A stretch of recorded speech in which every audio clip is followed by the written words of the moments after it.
दोस्तों नमस्कार, मेरा नाम कमलेश तिवारी है और दोस्तों आज का टॉपिक है इम्पोर्टेंट ऑफ एटीट्यूड। दोस्तों हर परिस्थिति में कैसे अपने आप को ढाला जाए और खुश रहा जाए, इसके बारे में दोस्तों इस वीडियो में आपको जानने के लिए मिलेगा। लास्ट तक वीडियो में बने रहिएगा।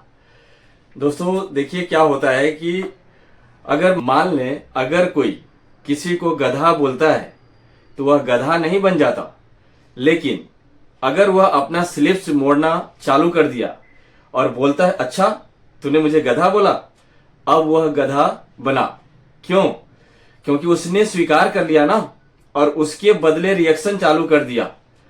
इसलिए बोला भी गया है दोस्तों, the moments you start giving reactions and responses to negative you accepted that negative in your life.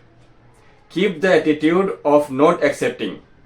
The attitude of not accepting negative in life can give stability।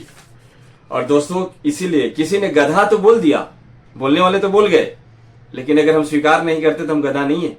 इसलिए प्रमुख स्वामी बोलते हैं महाभारत क्यों हुआ, उसका मेन रीजन क्या है।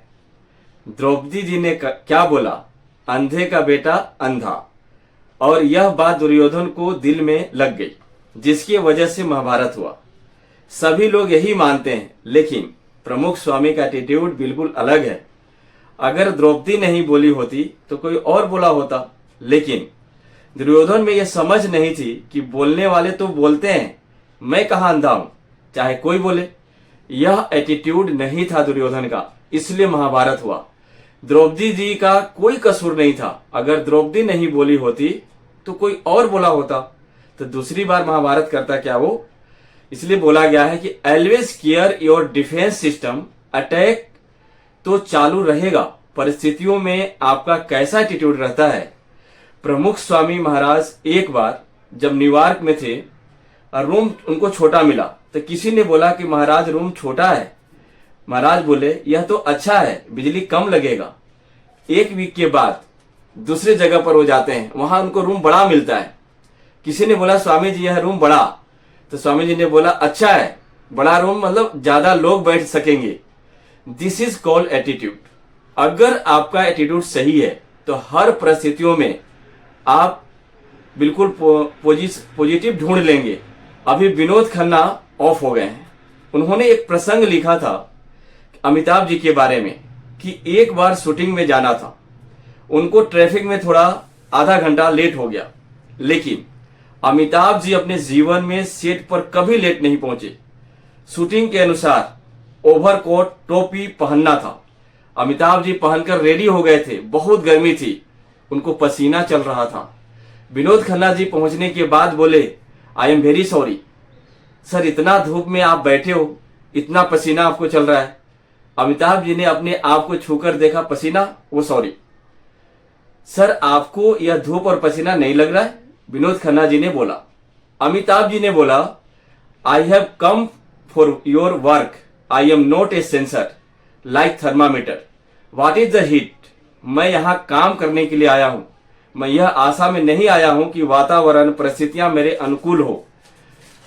मैं तय करके क्या आया हूं, मुझे काम करना है। तो यह धूप और पसीना जब आपने बोला तब मुझे पता चला कि यह है। इसलिए कोई भी परिस्थिति आपको आपके गोल से विचलित नहीं कर सकती। इसलिए आपको डिसाइड करना है कि आपको राइट एटीट्यूड के साथ रहना है। प्रमुख स्वामी जब घूमते थे, उनके पास एक बड़ी कार थी, उसमें 8 से 10 लोग बैठ सकते थे। एक साल में 3 एक्सीडेंट हुए उस कार के। सभी ने बोला स्वामी जी यह कार अपशगुन है, इसे बदल देते हैं। प्रमुख स्वामी बोले क्यों? स्वामी जी साल में 3 एक्सीडेंट हो गया इसका। प्रमुख स्वामी बोले यह कार अपशगुन नहीं है, बहुत अच्छा है। हम सभी भाग्यशाली हैं कि 3 एक्सीडेंट हुए, लेकिन एक भी मरा नहीं।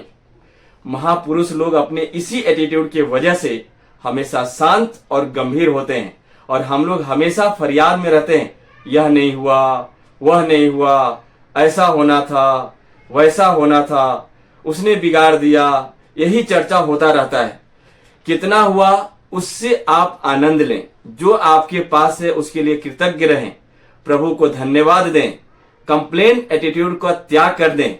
इसलिए बोला गया है कि positive attitude towards positivity in your life. इसलिए दोस्तों, चाहे परिस्थितियां कैसी भी रहे, हमेशा पॉजिटिव रहें, सकारात्मक होकर सोचें और उसका समाधान ढूंढें तो हल जरूर मिलेगा।